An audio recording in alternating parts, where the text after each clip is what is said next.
by Mike Burnett as he came underneath the defense. And now Carolina only trails by 1. Hopkins 5, Carolina 4. 16 seconds showing on the scoreboard clock. A critical goal. Absolutely beautiful, though. Chris Bueller, number 2, playing on the crease, and Shipper came down with a fast break and fed him on the crease. This is the kind of thing where almost too many passes can hurt you. With the great stick work by the Carolina team, watch Shipper come in. Look at, he sees Mueller underneath him. Mueller takes it, and behind the back, reverses the crease, reverses the shot, and puts it right by Holman to the far pipe. A beautiful shot, very typical of what Carolina can do to a team. And just like that, they're back in the game at 5-4 with only 16 seconds left in the first quarter. Stenderson against Offit again on the faceoff. Ball rolls back. Stenderson trying to break her, runs over top of Offit. Still no control. Picked up now by Jeff Kendall. He's under pressure. And Aaron passed back inside, but Brendan Schneck will be there to pick it up. Schneck has a fast break. If he can beat his man down inside, looking over to Harris. Harris into Zafuto. Zafuto quickly over to Cook. Hey, Cook scores! How beautiful fast break. And now they say no goal. No goal. No goal. Tom Sears knew it was no goal. Time had expired in the quarter. Time had just Sears expired. was watching the clock, I guess. And that is the end of the first quarter. Before we go to the quarter five, let's take a look at the video. Here he comes down. You see the fast break with Schneck. He has time elapsing here, but they don't know how much it is. He comes over to Zafuto. Zafuto's lining it up. Now it's into Zafuto. Zafuto looks across to Cook. Cook dumps it in. Sears heard the gun. He knew it was no good. He appealed to the referee, and he upheld that decision. No goal, split-second timing. 5-4, and we'll be right back after this message.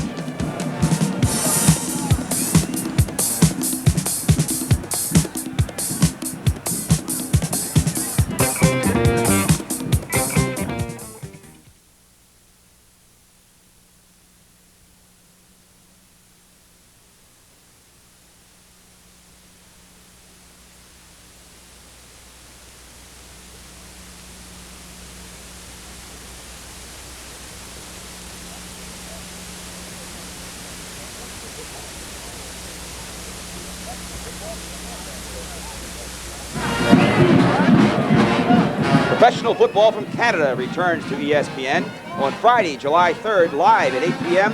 Eastern Daylight Time and 5 p.m. Pacific Daylight Time. The Edmonton Eskimos will play the Ottawa Rough Riders. And then again on Saturday, July 4th, live at 11 p.m. Eastern Daylight Time and 8 p.m. Pacific Daylight Time, the Montreal Alouettes will be at the British Columbia Lions.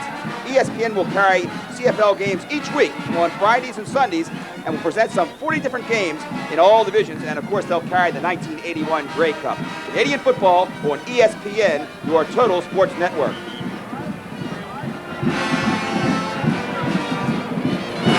There we see Coach Henry Ciccarone as he's looking at his players and extolling their virtues and telling them, let's go out and show Carolina that we are the national champs. Absolutely, at 5-4, this game is just as we predicted and everybody was looking for. Two excellent teams ranked 1 and 2 for most of the season, Bob, and they're playing up to those capabilities right now. 5-4. The goal by Cook, as time elapsed in the first quarter, could end up being a decisive goal later in the game. We'll have to keep an eye on that. Facing off again, Stenderson for Carolina in white, and Howie Offit in blue for the Johns Hopkins Blue Jays. Hopkins has been dominating the faceoffs. Still no control. Picked up nicely over there on the far side. And rolling down quickly is number 21, Peter Vocal. Vocal takes a shot and pays for that as he's dumped hard to the turf by Brendan Schneck after shooting. But backed up nicely on the end line over there by number 15, Monty Hill. So Carolina will gain possession. Peter Vocal, again, the All-American, honorable mention All-American from North Carolina. Probably the biggest gun, or one of the best guns on the Carolina team. There's great coach Willie Scroggs, his third year at North Carolina after 6 years helping at Johns Hopkins. He knows this Blue Jay team. Monty Hill puts it out front, quickly to Hall. Hall fires, backed up by Mike Burnett.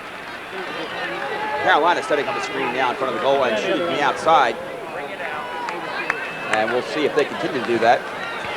Here comes Burnett now coming in hard against Lance Schneck. Nice hop, skip, jump, and Burnett loses the ball as he tries to flip it out front. But hustling Carolina, trying to gain possession as they try to get it back on offense. Picked off by Kevin Kilner, number 21. And Kilner puts it out to the far side over to Dave Black.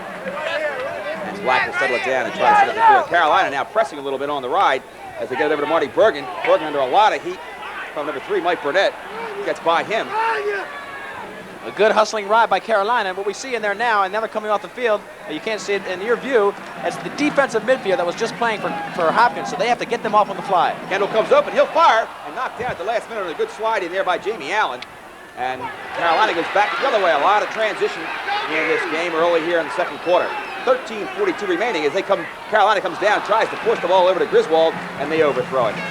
They overthrew it. I'll tell you what, a fast game like that's going to take its toll on these teams. I don't care how many midfielders you have. When you're running your first or second units and they make 2 or 3 sprints, there again is Willie Scroggs yelling. He's not that happy. That's the transition game that he likes and they're successful with, but they're throwing the ball out of bounds, and I have to think that it's because of fatigue. Waiting now as Hopkins sets up their clear. Ryan Holman bringing it up very slowly. Carolina now riding on. It's actually a zone ride in the defensive end as they try to flip it up to a breaking midfielder, Bill Cantelli. He's still out across the midfield line, a little bit of trouble, and he lobs it off to Dave Black. Black will get it down here in the corner to Jeff Cook. Hopkins selling it down now. They're waiting for the midfielders to get back into position. Now back out front to Brendan Schneck. Johns Hopkins running their first midfield a little more than we're used to seeing them. That's Henry Ciccarone, number 18, with the ball now. Number 7, Bill Cantelli, and number 25, Brendan Schneck. Coach Ciccarone is going to run this midfield unit as long as they say, yes, we can go. These are their guns. Here comes Schneck. Now Schneck backs off momentarily. Takes a beautiful play as he rows it to Cantelli, but it was picked up nicely over there by Messenger, number 33. Now they put a point behind to Cook. Cook has his defenseman hung up. Nice shot and a nice save. Good shot by Cantelli and saved nicely by Tommy Sears. Sears seems to have regained his composure. Great save by Sears, Bob, and you can tell right away, you're right, he has regained his composure, and that is all important. He had to read the grass. The grass, as we mentioned, goes underneath the goal. In most cases, that's worn away by constant play. But here, this is probably the first game of the year on this surface, and the bounces, he wasn't reading the bounces properly. They were skidding underneath his stick. Now you can see when he makes a save, he goes down on his knees, he puts his whole body in front of it. He doesn't want to make those mistakes anymore. A lot of fans still coming into this game, and this may be a record crowd for the NCAA Division I championship. Tommy Sears now calling a midfielder back to help out, and that would be number 18, Jeff Homeyer. You know, Bob, as we see him try to make the clear, I want to mention that, as we did before, Scroggs and 2 of the assistant coaches all went to Hopkins, so they know their plays. Coach Ciccarone had to change some of the call numbers and the keys just so that they wouldn't be picked up by the coaching staff. Carolina back on attack now, looking back out front for some help over to Homeyer. He'll fire it, and that ball bounces out to the right side of the goal. That shot with fire was taken with no screen, and probably Homeyer'd like to have that back. Well, Homeyer's he likes to shoot that ball because he's the 4th leading scorer with 23 goals. Back out front now to number 26, Andy Smith, the highly recruited freshman from St. Mary's in Annapolis, Maryland. Being picked up there by Walt Carswell. Carolina, a very good stick handling team. That shot taken over there was a gimme as far as Brian Holman was concerned, right in the stick. Brian Holman, to me, has looked as good as Sears has all through the years. Holman has really come into his own and has really shown it, especially in the playoffs.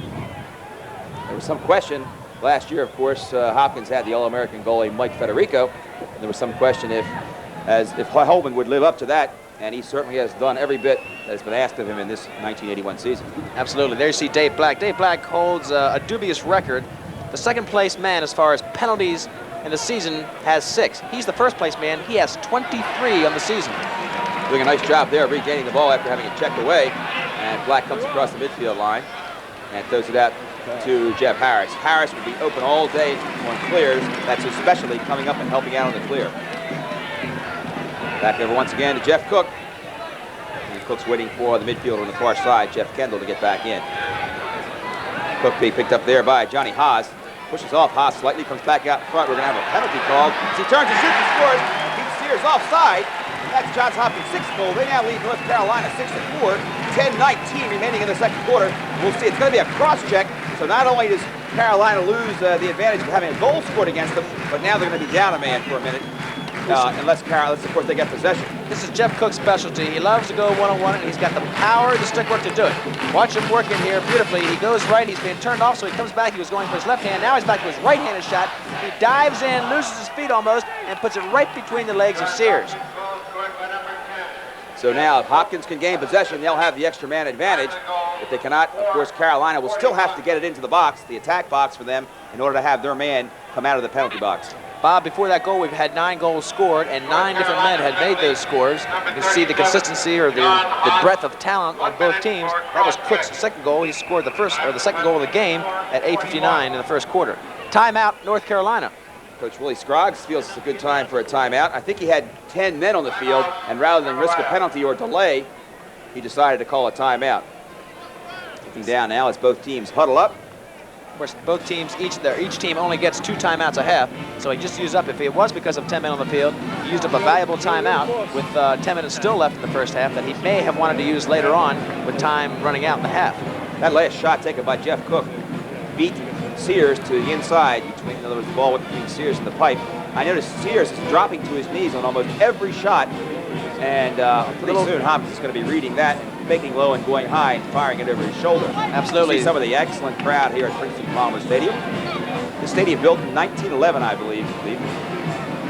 It's very impressive. It's impressive from the outside, and of course it's holding 47,000, serving the NCAA well for lacrosse championships. Record crowd is expected. You know, talking about timeouts and the flow of the game, talked to Willie Scroggs, Coach Willie Scroggs of North Carolina, and asked him just how he uses timeouts to affect that flow. We'll use our timeouts to break up Hopkins' momentum as we have against our opponents, or if we need one to set something up, we'll use one.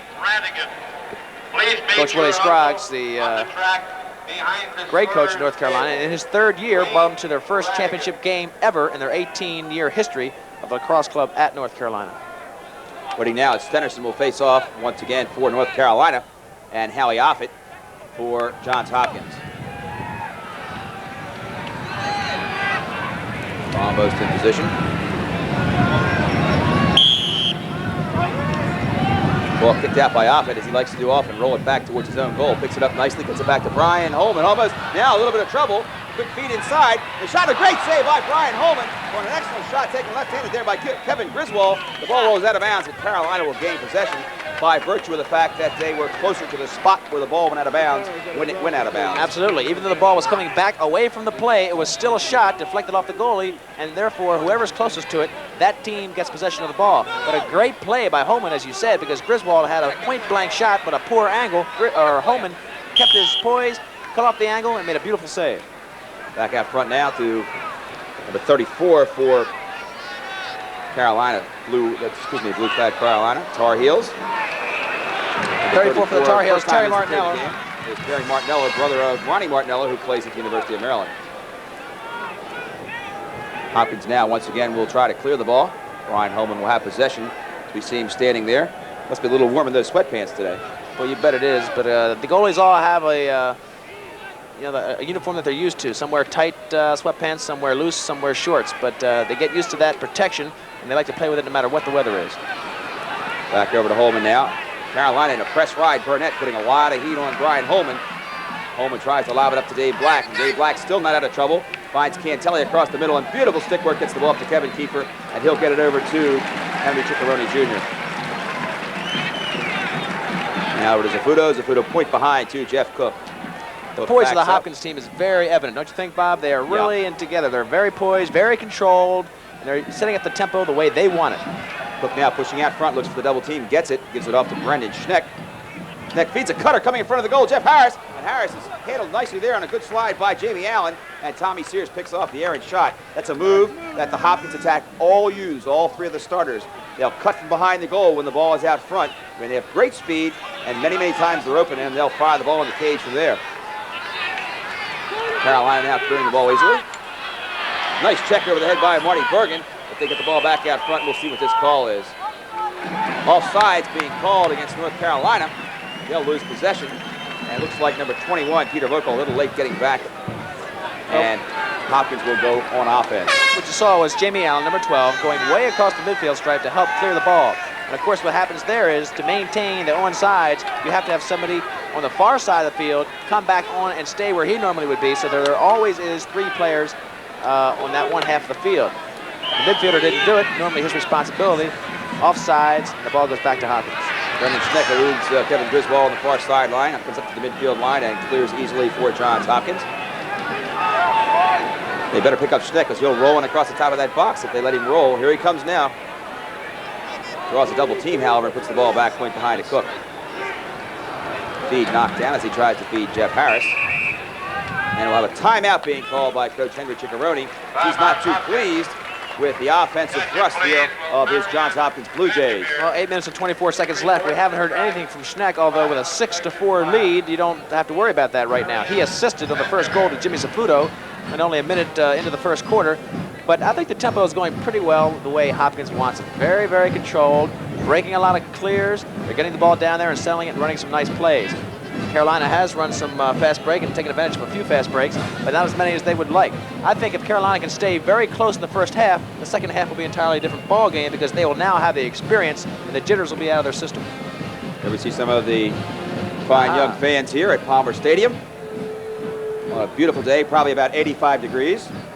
We had an opportunity to talk to Coach Ciccarone about a timeout and how he uses it. He just called one with 8 minutes and 24 seconds left. Let's see what he had to say. Well, a timeout is important as far as the flow of the game is concerned. If for some reason Carolina jumps out and we aren't playing the way we should be, then we should take a timeout, try and settle our guys down, go over whether our riding and clearing is what we want to do, and just try and relax our guys at a timeout as opposed to getting all excited. Coach Henry Ciccarone telling you about his theory and the use of timeouts.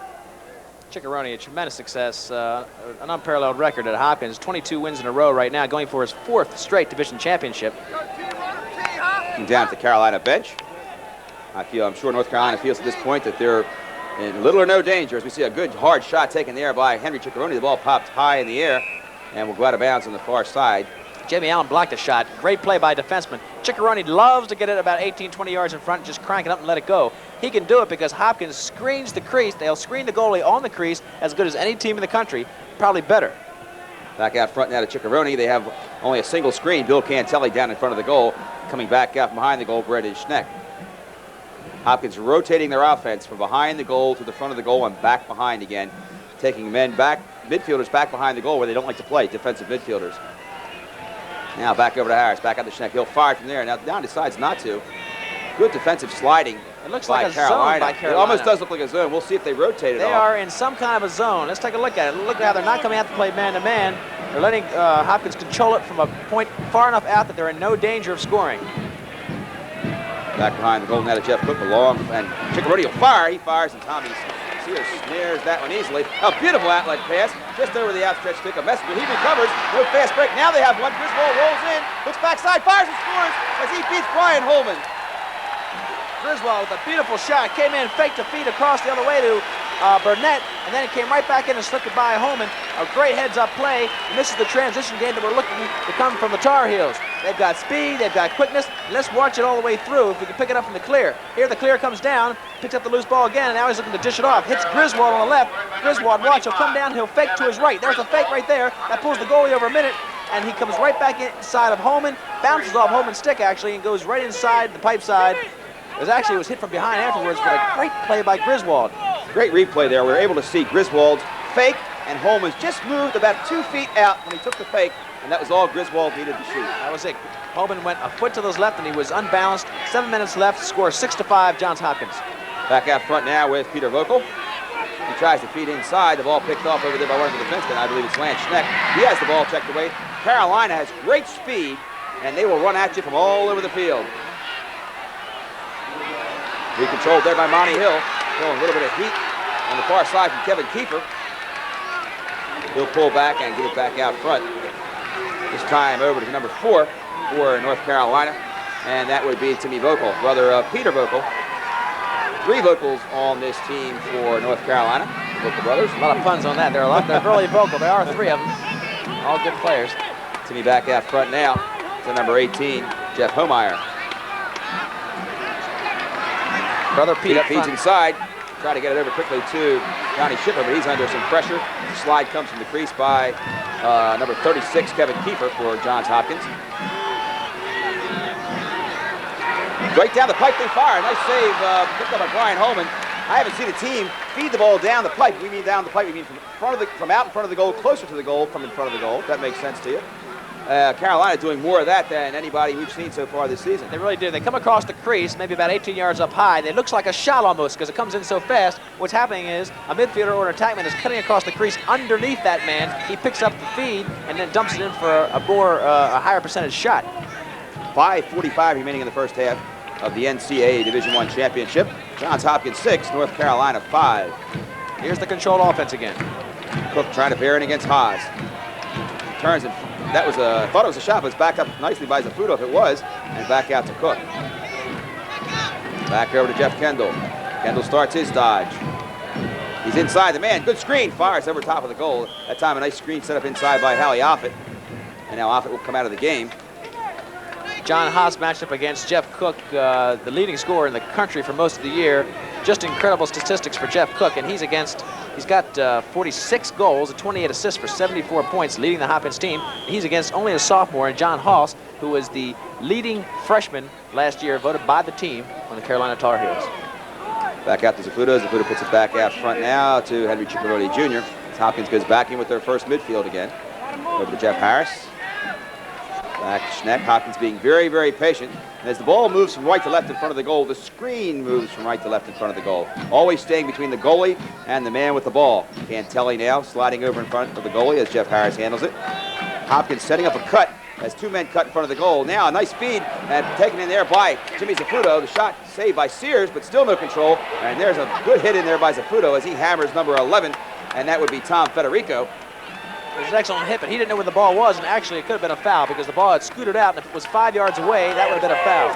But a great play. All hits must be taken within 5 yards of the ball.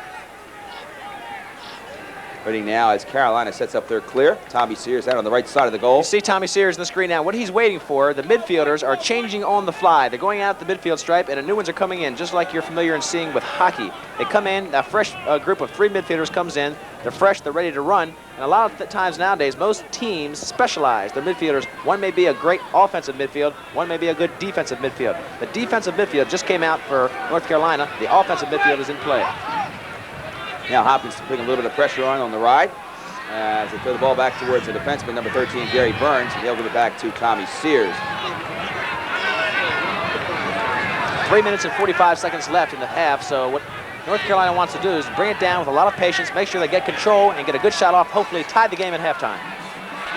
Finally, they get it into Mike Burnett, and he'll settle it all down.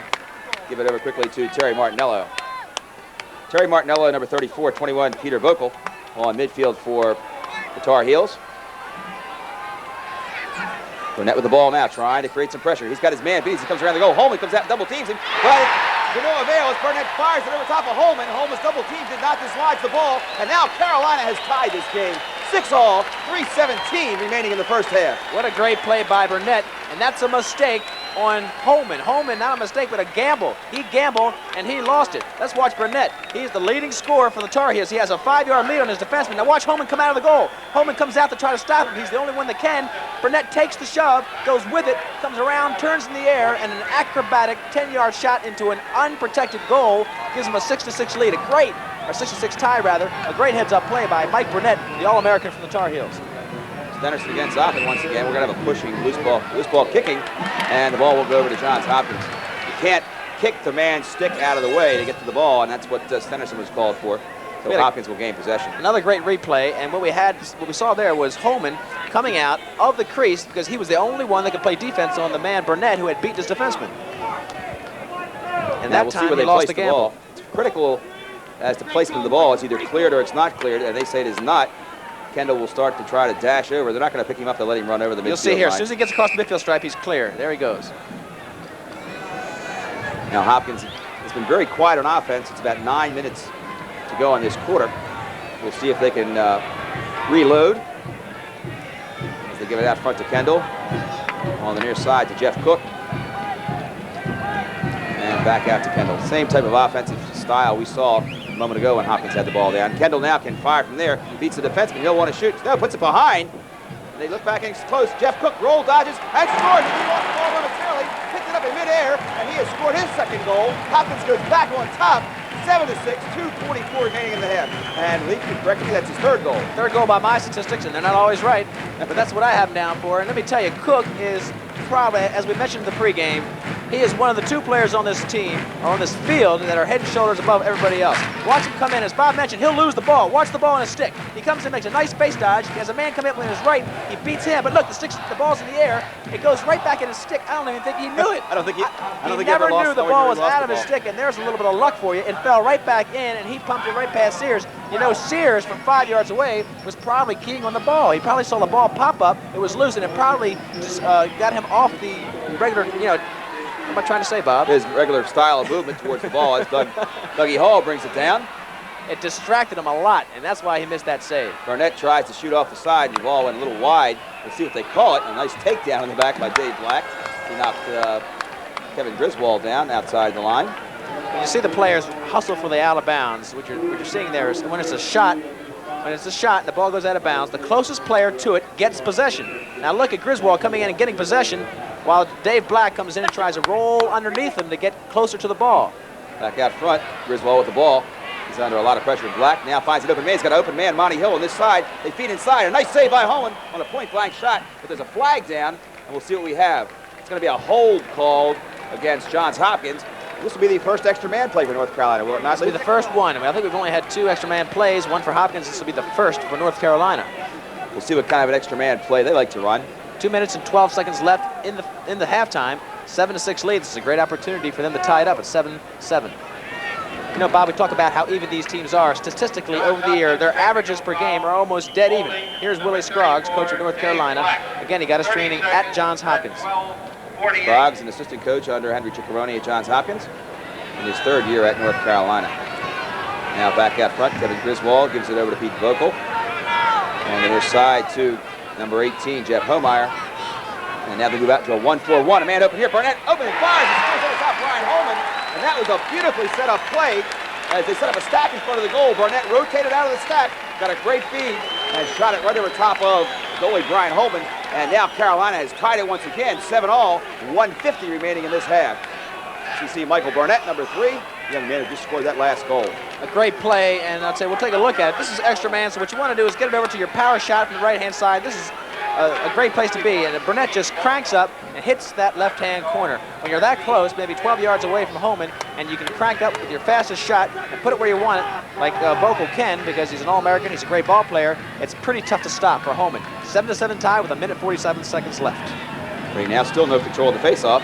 Ball picked up nicely now by Dougie Hall. Hall almost a backhand feed. Now Hall rolls in, he's wide open, he'll fire. He fires it right in the stick of Brian Holman. 1:33 remaining in the half. Johns Hopkins 7, North Carolina 7. A great game here for the NCAA Division I championship. Quickly up to Dave Black. Now back to Holman. Holman doesn't want to make a mistake here with time running out in the first half and a tie ball game. Up to Brendan Schneck. Schneck has a 2-on-1 on the far side with defenseman Dave Black. And Black gets the pass and comes across the midfield line and tips it off to Henry Ciccarone Jr. With a minute left, Bob, they want to get a good shot off. We can look for it. They're going to set up a good, high percentage shot, possibly even a play, and they'll try to go into the halftime with an 8-7 lead. Watch the patience, watch the control, and let's look for a play to their top people. Putting now as Schneck moves back out front. Hopkins setting up a 2-3-1 offense in front of the goal. Now Jeff Cook forms an overload on the left-hand side. Schneck drives in. He's open. He'll fire, and he'll beat Tommy Sears with 41 seconds remaining in the first half. Carolina falls behind again as Hopkins comes on to lead 8-7. Well, Brendan Schneck, you can't play him one-on-one all day long without any help. This is his first goal of the game, but with 25 seconds left, again, or 47 seconds, you can expect that they're going to go to their top man. Now he comes driving in, you see the one-on-one, and he can't play this man one-on-one. He's too great. He comes in from about 10 yards out and just guns it by Tommy Sears, who's a great goalie, and when you got a Brendan Schneck firing at you from 10 yards out, you're going to need a little bit of help. 41 seconds remaining in this half.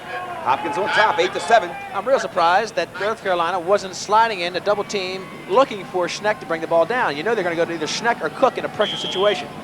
Offit tries to rake it out. He's under heat from Stenderson. Stenderson picks it up. Now he's double teamed. The ball's still not under control. And now Jeff Kendall handles it. He falls down. And Hopkins has possession. 30 seconds showing on the clock here. They just don't want to make any mistakes. If they get a shot, fine, but don't give Carolina a shot, and that's what Ciccarone's asking for right now. He's calling a timeout. We've seen Henry Ciccarone do this all season long. Hopkins timeout. Call a timeout with the last few seconds of a quarter in order to get that scoring opportunity set up properly. Absolutely. He's got another timeout to use, and this is a great time to use it. He can set up a play now with 21 seconds. Plenty of time to get a good shot from one of his top guns. And then going with a 2-goal cushion. Leaf, what do you think he'll do here? Well, we just saw Schneck do his number. I would suggest maybe that he goes back to Cook and let Cook do his one-on-one. Cook's got 1, 2, 3 goals, and he's been pretty successful all day long. So why not give it to Cook, let him drive? If he has a shot, take it. If not, he can dish it off to the sliding man, or to the sliding man's offensive player. You think that Carolina will double-team Cook in this situation? I think Carolina should get back in that tight zone we saw him playing, stay a little more tight inside, and then when they get the guy coming into a danger area, possibly 15 yards or less, 14 yards, 13 yards, then you double team, then you play him tough.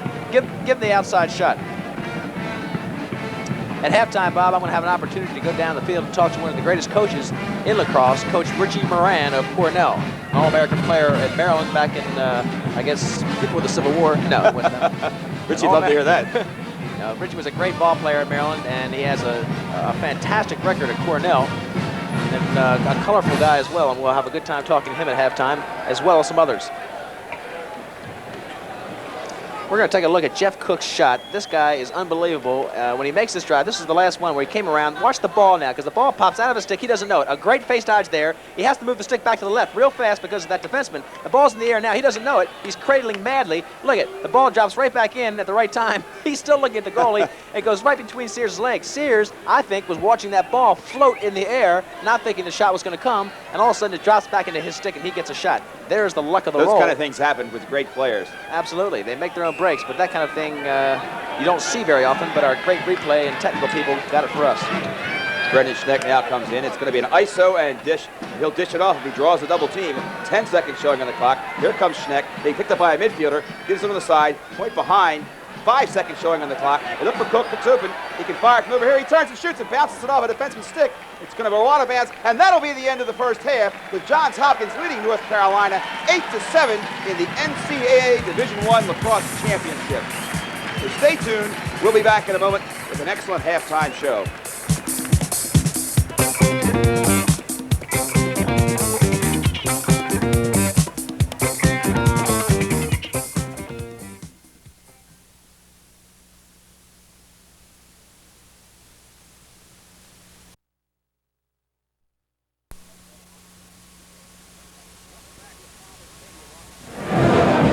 Welcome back to Palmer Stadium on the campus of Princeton University, where we've seen a great half in the NCAA Division I Lacrosse Championships. Johns Hopkins leading North Carolina 8-7.